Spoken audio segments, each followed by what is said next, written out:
حتى أهل البدع والأهواء، أهل البدع العقائدية وأهل البدع السياسية. أنا أقول بيننا وبينكم السلف، بيننا وبينكم الكتب، كان فيقول البدع بيننا وبينكم. الحمد لله رب العالمين والعاقبة للمتقين ولا عدوان إلا على الظالمين. أشهد أن لا إله إلا الله وحده لا شريك له وأشهد أن محمدا عبده ورسوله صلى الله عليه وعلى آله وأصحابه ومن تبعهم بإحسان إلى يوم الدين. أما بعد. Ikhwanil kiram rahimani wa rahimakumullah.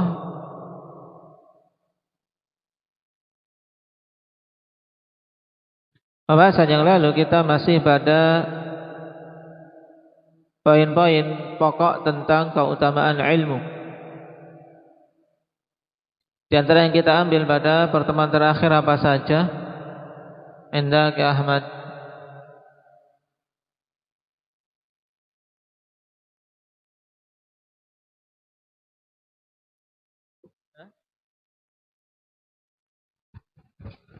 Bahwasanya tafaqquh fiddin merupakan sebab utama kebaikan di hamba tersebut. Yang lainnya apa? Abu Umar.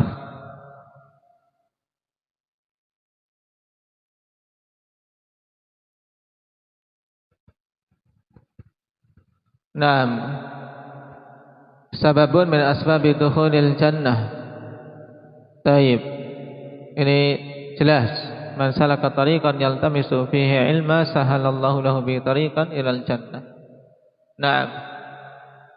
Yang lainnya apa? Kashfi.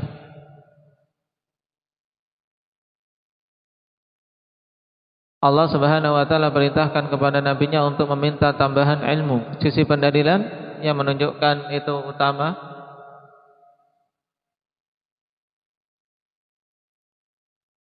Wa qur rabbi zidni ilma. Na'am, itu perintahnya. Sekarang pendalilannya yang menunjukkan keutamaan ilmu mana?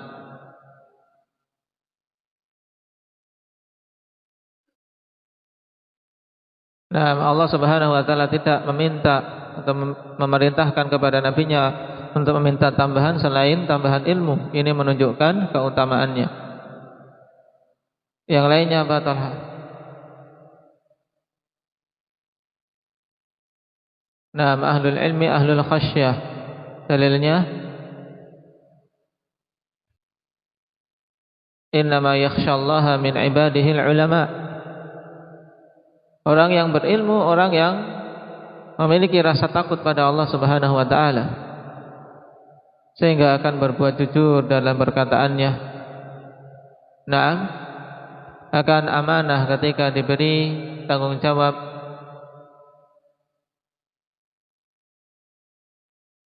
Dan seterusnya dari kebaikan-kebaikan yang banyak. Oleh karena itulah sebagian ulama menegaskan itulah hakikat ilmu. Innamal ilmu al-khasyah. Yang lainnya apa, Hudzaifah?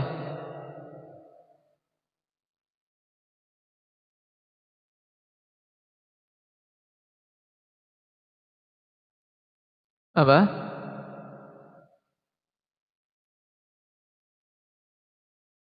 Nah, bahwasanya ahlul ilmi lah yang bisa mengambil pelajaran-pelajaran dari permisalan-permisalan yang Allah Subhanahu wa taala berikan. Apa dalilnya?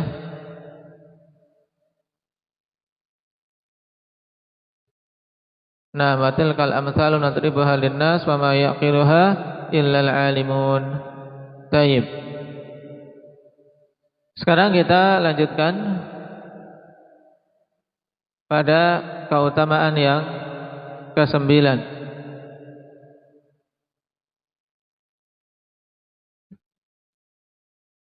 Qala al-muallif hafizahullah ta'ala anna al-ilma min ajallin ni'am. Bahwasanya ilmu itu termasuk di antara seagung-agung nikmat yang Allah Subhanahu wa taala berikan. Nah, ini harus kita sadari ya khonifillah, Karena memang banyak manusia lalai untuk meraih nikmat yang agung ini, yaitu ilmu. Dan sebagiannya salah dalam memahami hakikat ilmu sehingga menganggap nikmat itu ketika sudah mendapatkan ijazah, nikmat itu ketika sudah mendapatkan titel, nikmat itu ketika dengan ilmunya dia mendapatkan kedudukan, jabatan dan kehormatan di mata manusia. Lalai bahwasanya yang hendaknya dia cari adalah ilmu itu sendiri. Adapun yang lainnya itu merupakan apa? Merupakan bias-bias dari ilmu yang mesti akan Allah berikan bagi orang-orang yang ikhlas. Makanya para penuntut ilmu, yaitu penuntut ilmu syar'i, hendaknya banyak-banyak bersyukur pada Allah Subhanahu wa taala ketika di zaman seperti ini mereka masih bisa untuk mempelajari agama Allah, mempelajari Al-Qur'an, mulai dari membacanya, menghafalnya, berusaha memahami tafsirnya, beramal dengannya. Demikian pula yang tidak mampu berkonsentrasi secara keseluruhan dalam menuntut ilmu karena punya banyak tanggungan, misalnya seperti sudah berkeluarga, sudah memiliki anak, juga patut disyukuri ketika masih bisa dengan kesibukan yang ada, masih bisa untuk menghadiri majalisul ilm. Dan ini hendaknya yang diusahakan. Kenapa ikhwani fillah? Karena ilmu min ajallin ni'am, antara seagung-agung kenikmatan yang Allah Subhanahu wa taala berikan. Apa dalilnya? Qala ta'ala wa laqad ataina Dawuda wa Sulaimana ilma wa qala alhamdulillahi alladzi faddalana ala katsirin min ibadihil mu'minin.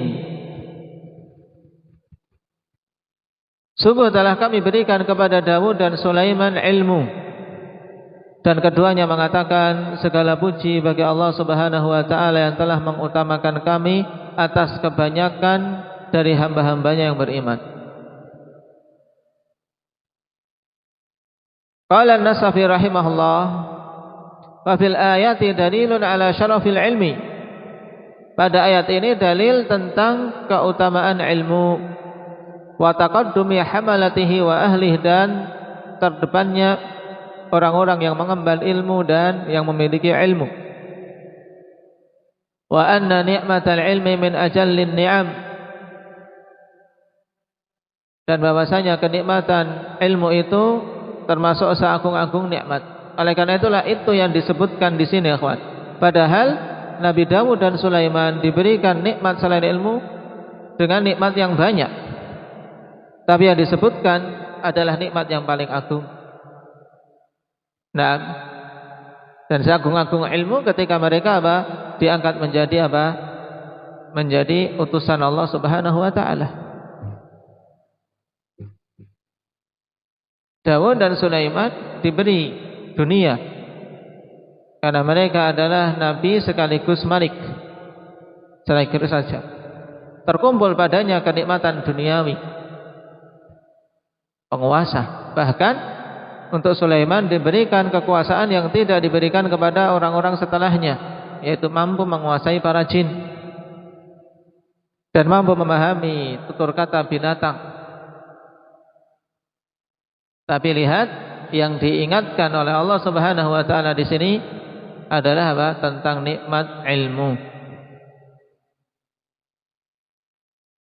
Maka jangan seorang terkecoh dengan tipuan syaitan menganggap bahwasanya nikmat itu kalau banyak duit, kalau banyak uang, banyak harta.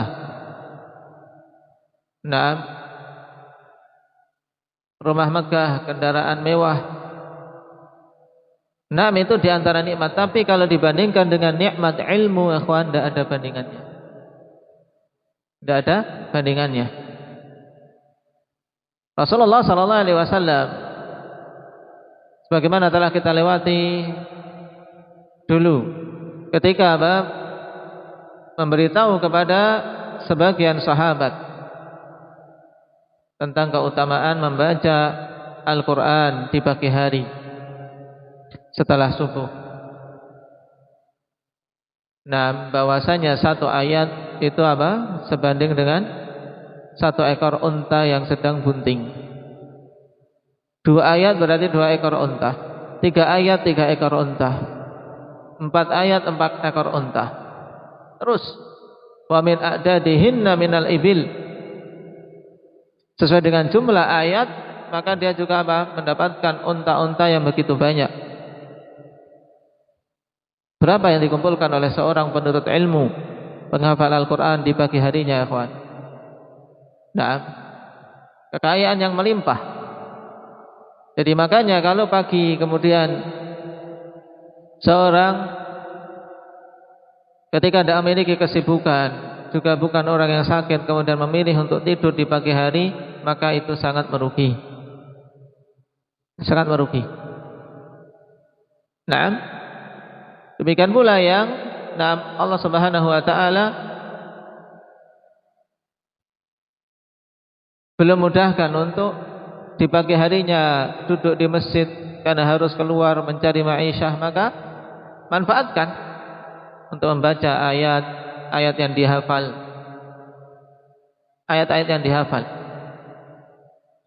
Dengan ihtisab yang kuat, akhwani fillah, harapannya tetap bisa mendapatkan apa yang Allah Subhanahu wa taala janjikan bagi mereka.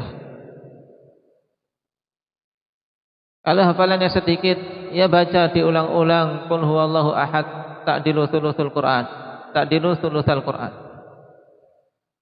Qul huwallahu ahad, Allahus samad, lam yalid wa lam yulad wa lam yakul lahu kufuwan ahad. Tapi tidak usah sambil gedek-gedek. Ya. Nah, ini keutamaan banyak, tapi saya yakin banyak yang lalai. Banyak yang lalai. Makanya pagi merupakan apa? Waktu yang berbarokah. Allahumma barik li ummati fi bukuriha, ya Allah, berkahilah untuk umatku di pagi harinya. Maka jangan sampai pagi hari seorang kalah dengan kantuknya lawan. Kantuk sesuatu yang apa? Yang alami, dalam artian sesuatu yang memang Allah Subhanahu wa taala berikan. Tapi jangan kemudian seorang menyerah pada waktu-waktu utama. Jangan menyerah. Kemudian menyerah dengan kantuknya. Sadar, oh kantuk. Setelah terlelap sebentar, tidak dicela. Tapi kalau kemudian diteruskan, dia menuruti kantuknya ini, maka ini yang dicela. Pagi hari jangan digunakan untuk tidur, walaupun sambil duduk. Ya, tutupan imamah, Qurannya di depan, tenang dikiranya, menghafal dengan khusyuk, tapi ternyata matanya terpejam. Jangan, kita sendiri yang akan rugi. Kita sendiri yang akan rugi. Kerugian bukan ke saya atau ke siapa-siapa, tapi masing-masing. Yang lainnya sudah mengumpulkan mungkin ratusan unta, dia satu unta saja tidak dapat. Misal. Nah, ini juga butuh ihtisab. Mengharapkan pahala di sisi Allah Subhanahu wa taala. Dengan ilmu akan banyak terkumpul keutamaan-keutamaan yang lain, akhwan. Nikmat-nikmat yang lain terkumpul. Baik, makanya ditegaskan di sini wa anna ni'matal ilmi min ajallin ni'am. Sesungguhnya nikmat ilmu itu termasuk di antara seagung-agung nikmat. Kalau seorang sudah bisa merasakan nikmatnya ilmu, maka dia akan melihat yang lainnya, ikhwani fillah, itu rendah. Yang lainnya itu di hadapan ilmu itu sangat rendah, dan dia tidak akan mau untuk menukar ilmu yang Allah Subhanahu wa taala telah berikan dengan hal-hal rendahan dari perkara-perkara duniawi. Sehingga merupakan orang yang sangat merugi ketika menukar ilmu dengan perkara-perkara duniawi, yang dengan sebab itu dia menyimpang. Makanya Allah Subhanahu wa taala sampai permisalankan dia dengan permisalan yang sangat buruk, yaitu famathaluhu kamathalil kalb. Permisalannya seperti anjing. Ya, permisalan yang sangat hina. Orang yang sudah diberi ilmu kemudian menukar dengan hal-hal duniawi. Hati-hati ya ma'syara talabatil ilm. Karena kita semua tidak merasa aman dari fitnatud dunia wa fitnatul mal wa fitnatul nisa wa fitnatus syuhrah. Ini hal-hal duniawi.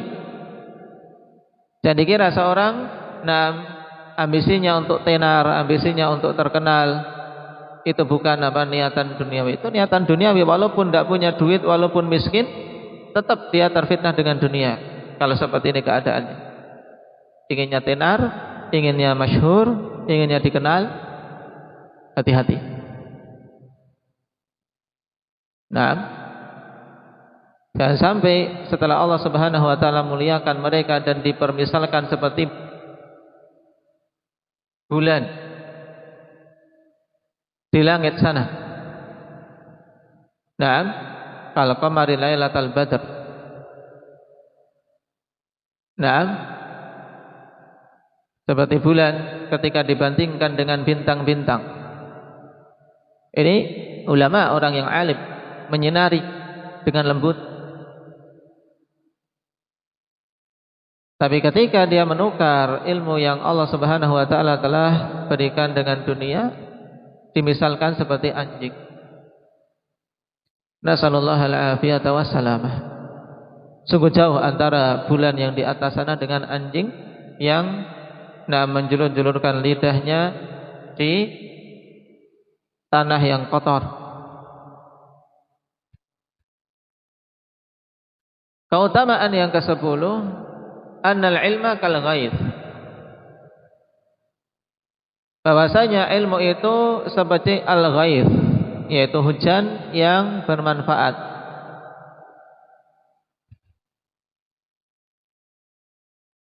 Aina ma waqa'a nafa', di mana saja jatuh hujan tersebut ikhwani fillah, maka dia memberikan kemanfaatan.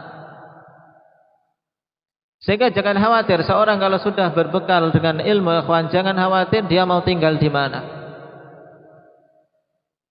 Sebab dengan ilmu dimanapun tempatnya, walaupun dia di tengah hutan, akan memberikan kemanfaatan. Dan kalau Allah Subhanahu wa taala inginkan kemanfaatan ilmunya meluas, mesti akan ada orang yang mendatangi. Taib. Inna ilmu.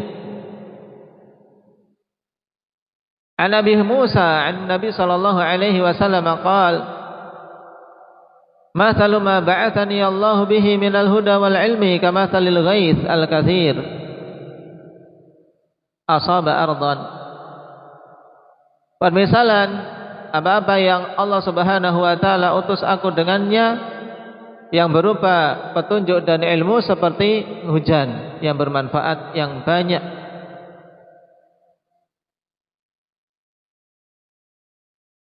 Asaba ardan, yang menimpa bumi. Fakana minha niqyatun qabilatil ma fa'ambatatil kala wal ushbal kathir. Wa kanat minha ajadib masakatil ma fanafa'allahu bihan nas fasharibu wasaqaw wa zara'u wa asaba minha ta'ifatan ukhra innama hiya qi'an la tumsiku ma'an wa la tumbitu kala'an. Nah, di sini berhubungan dengan tempat yang tertimpa oleh air hujan khonifillah terbagi menjadi 3. Dan inilah permisalan manusia berhubungan dengan ilmu. Ilmu disampaikan, ilmu disebarkan, dan manusia yang menerimanya khonifillah terbagi menjadi 3 golongan. Dan yang pertama adalah golongan yang paling bagus, yaitu tanah yang bisa menyerap air dan menahannya. Kemudian dengan sebab itu bisa tumbuh di tanah tersebut dalam pertumbuhan rerumputan yang banyak.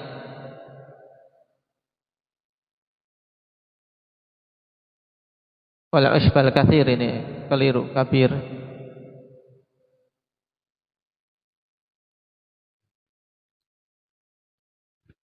Kemudian golongan yang pertama ini, akhwani fillah, permisalannya apa? Permisalannya adalah orang yang bisa menyerap ilmu, kemudian apa? Menyampaikan, mengajarkan, dan mengambil istimbat, sehingga ilmunya terus berkembang. Sebagaimana apa? Tanah yang tertimpa air tumbuh berkembang, di atasnya tumbuh-tumbuhan dan pepohonan. Inilah para ulama, ya, mereka selain menghafal juga apa? Memahami. Tidak hanya menghafal saja, tapi mereka menghafal, memahami, menyampaikan, mengambil istimbat. Nah, ini hendaknya yang diusahakan oleh setiap penuntut ilmu.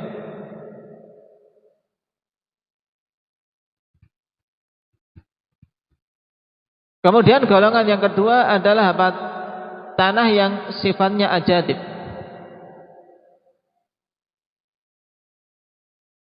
Yaitu dia bisa menahan air, tapi apa? Tidak bisa kemudian menumbuhkan tumbuh-tumbuhan di atasnya, akhwat. Naam. Seperti apa? Cekukan, nah, yaitu tanah yang apa? Suatu lubang di tanah yang padas yang tidak bisa apa? Tumbuh di atasnya pepohonan, tapi dia bisa menyimpan air. Danau misalnya. Nah, di situ dia bisa menahan air sehingga manusia apa? Bisa minum, hewan-hewan bisa minum dari situ. Tapi tidak bisa tumbuh. Tapi apa? Bisa air itu digunakan untuk menyirami. Disampaikan kepada tanah-tanah yang lain, disiramkan ke tanah yang lain, bisa tumbuh. Nah, untuk yang kedua ini permisalan siapa, akhwani fillah? Permisalan orang-orang yang bisa menerima ilmu dan menyimpannya, yaitu dengan menghafalnya dan menyampaikan sesuai dengan apa yang dihafal, tapi tidak bisa mencapai tahapan golongan pertama, di mana mereka bisa mengambil istimbat dan memahami dengan pemahaman yang meluas. Tapi tetap padanya kebaikan. Kenapa? Karena masih mau menghafal ilmu, sehingga menyampaikan sesuai apa yang dia dengar, menyampaikan sesuai apa yang diriwayatkan, tetap mendapatkan kebaikan, walaupun di bawah golongan pertama. Nah, yang paling buruk adalah golongan yang ketiga. Golongan yang ketiga ini yaitu tanah padas yang tidak mampu air tersimpan padanya, juga tidak tumbuh padanya pepohonan. La tumsiku ma'an wa la tumbitu kalaan. Mental. Ada hujan, sudah air mengalir saja, tidak tersimpan sama sekali. Nah, tidak tersimpan air di atasnya, tidak juga bisa menumbuhkan pohon-pohonan.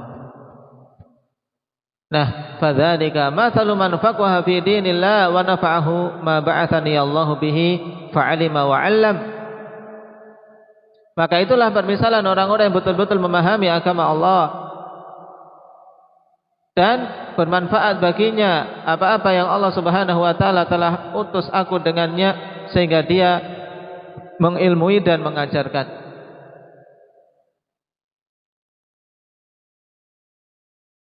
Golongan yang pertama dan kedua mengilmui dan mengajarkan.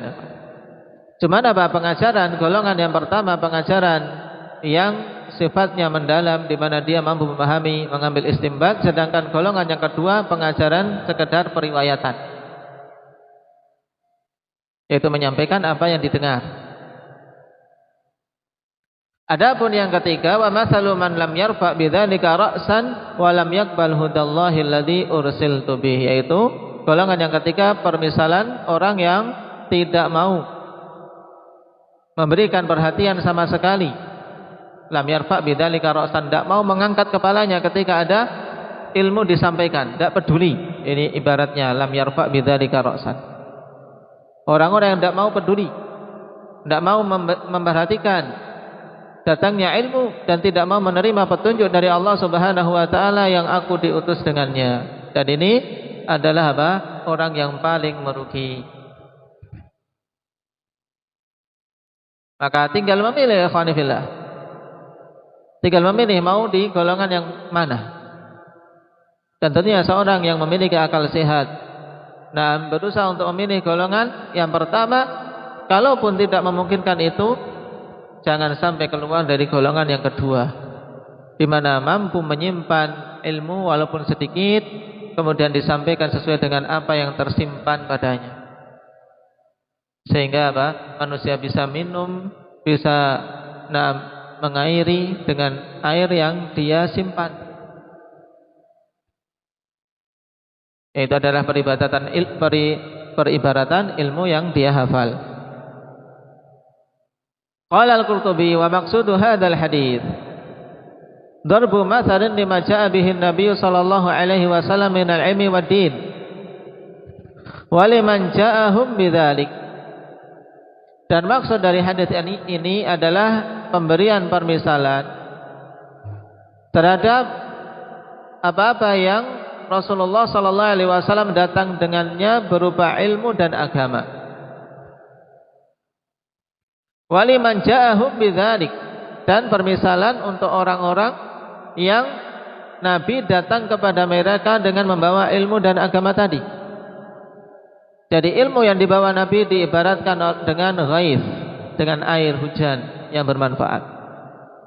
Kemudian manusia yang Nabi menyeru kepadanya diibaratkan dengan tanah tadi. Dan ada 3 jenis tanah.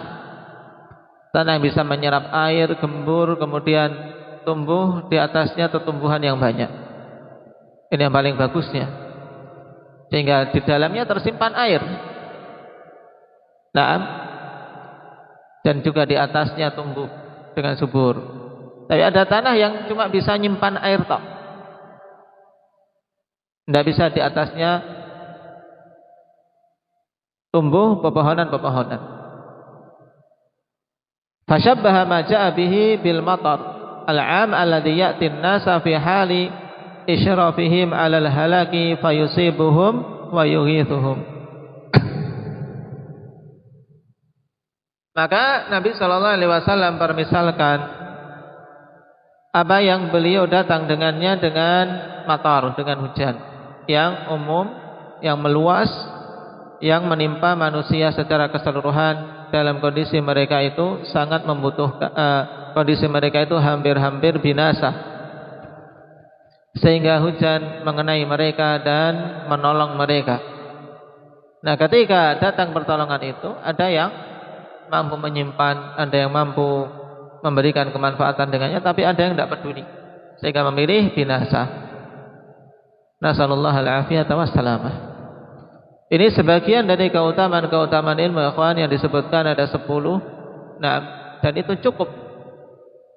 cukup bagi siapa saja yang menginginkan keutamaan. Cukup bagi siapa saja yang menginginkan ketinggian derajat di sisi Allah Subhanahu wa taala. Dan sekali lagi kepada para talabatul ilm, syukuri itu. Nah, syukuri kemudahan yang Allah Subhanahu wa taala berikan untuk bisa menuntut ilmu agama Allah Subhanahu wa taala. Demikian pula kepada ikhwah mutazawwijin, syukuri kemudahan yang Allah berikan untuk kita masih bisa bermajelis. Minimal hati bisa tenang duduk di majalisul ilm, walaupun banyak beban, nah, dari beban-beban hidup ini. Tapi kalau dibandingkan dengan nikmat ilmu yang dirasakan, kita masih bisa menggabungkan itu dengan kegiatan-kegiatan duniawi, maka itu cukup sebagai penyejuk hati, ya kawan. Tidak ada yang lebih besar nikmatnya dari mereka-mereka yang terkumpul padanya Islam, kemudian sunnah, dan masih bisa menuntut ilmu agama Allah Subhanahu wa taala.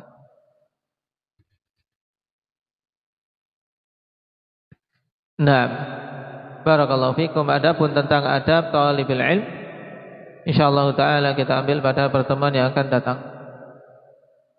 Ini juga pembahasan yang bagus dan sengaja oleh pensyarah disebutkan dan diulas pada asal yang keempat ini karena pentingnya dan karena butuhnya berhubungan dengan masalah ilmu dan adab menuntut ilmu, walaupun secara ringkas dan senantiasa diulang-ulang oleh ulama kita.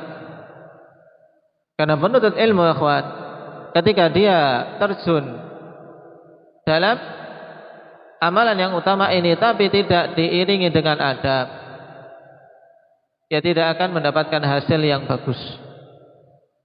Tidak akan mendapatkan hasil yang bagus. Sehingga belajarnya semerawut. Walaupun telah bertahun-tahun tidak memiliki hasil yang nampak. Tapi seorang yang betul-betul menuntut ilmu agama Allah dan beradab dengan adab-adab penuntut ilmu, dalam hitungan hari biidznillah tabaraka wa taala akan ada bias-bias ilmu terpancar, baik dari amalan, dari perkataan, dari muamalah. Yakin itu akhwani fillah. Nah, kenapa? Karena memang dia menuntut ilmu dan berhias dengan adab-adab penuntut ilmu. Selain juga dengan adab ini seorang akan mencapai dengan mudah apa yang dicita-citakan.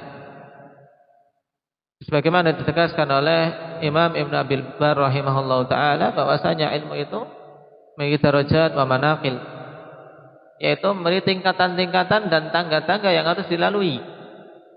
Nah, tidak bisa dalam memahami dan mempelajari ilmu agama dia mau loncat, nah, dari 0 sampai tangga kelima. Tidak.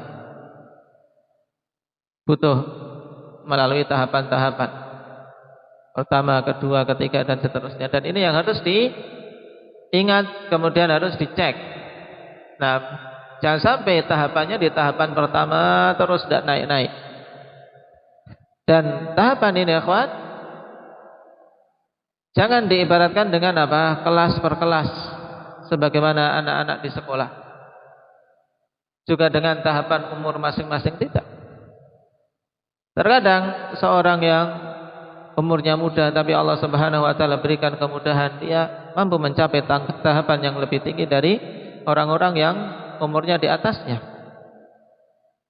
Nah, maka itu yang harus sering masing-masing penuntut ilmu mengecek dirinya. Bukan untuk apa? Pamer, bukan untuk kemudian sekedar kepuasan karena bisa melampaui temannya, tidak, akhwan. Tapi karena memang kita mencari ilmu butuh hasil, melihat hasilnya pada diri kita, melihat hasilnya pada diri kita untuk kita nanti bisa pertahankan dan bawa sampai mati. Itu ilmu. Karena ilmu dini ini tidak sekedar ijazah. Ilmu agama tidak butuh sekedar ijazah, tidak butuh sekedar apa? Sekedar kemudian titel, oh dia sudah belajar sekian-sekian tahun. Tidak butuh sekian-sekian tahun ini. Karena percuma puluhan tahun, ya kawan, kalau tidak memiliki hasilah yang bagus, juga tidak ada faedahnya jumlah yang besar ini dalam hitungan panjangnya belajar. Maka permasalahan adab sangat penting dan langkah-langkah yang ditempuh sangat penting. Karena terkadang seorang pemuda memiliki hirs, memiliki semangat tapi tidak terarah, memiliki idealisme tinggi tapi apa? Tidak tertata. Apa sebenarnya mau dia tempuh dulu, apa yang dikedepankan dalam belajar. Makanya bagi antum tentunya harus bisa membedakan diri. Jangan mengikuti anak-anak misalnya yang balik, dan mengikuti anak-anak yang belum balik, yang sudah besar-besar. Juga jangan apa? mengikuti alur anak-anaknya kecil, tentunya harus beda. Tentunya harus beda. Dan masing-masing sesuai dengan kadar dirinya sendiri-sendiri. Dan ini yang kita harapkan di tempat kita ini, akhwani fillah. Tidak butuh kemudian musyrifan. Masing-masing hendaknya tahu. Demikian pula aba. Kepada ikhwah semua, pada ummahat juga berusaha untuk menghidupkan sisi tersebut. Masing-masing berusaha untuk melihat perkembangan yang ada pada dirinya. Butuh. Baik itu perkembangan dari sisi kedekatan dengan Al-Quran, kedekatan dengan Allah Subhanahu wa ta'ala, ibadah, perbagus akhlak dan muamalah, juga dalam menata anak-anak. Karena anak-anak ini juga termasuk hasil dari kita. Ta'awun dalam mengusahakannya, saling mendukung. Saling mendukung. Bukan saling untuk mencari kejelekan yang lain. Tidak ada faedahnya. Tapi yang dibutuhkan saling mendukung, mengokohkan. Bi'idznillah tabaraka wa ta'ala akan tercapai kebaikan. Nasallallahu taufiq wassadad walhamdulillahi rabbil alamin.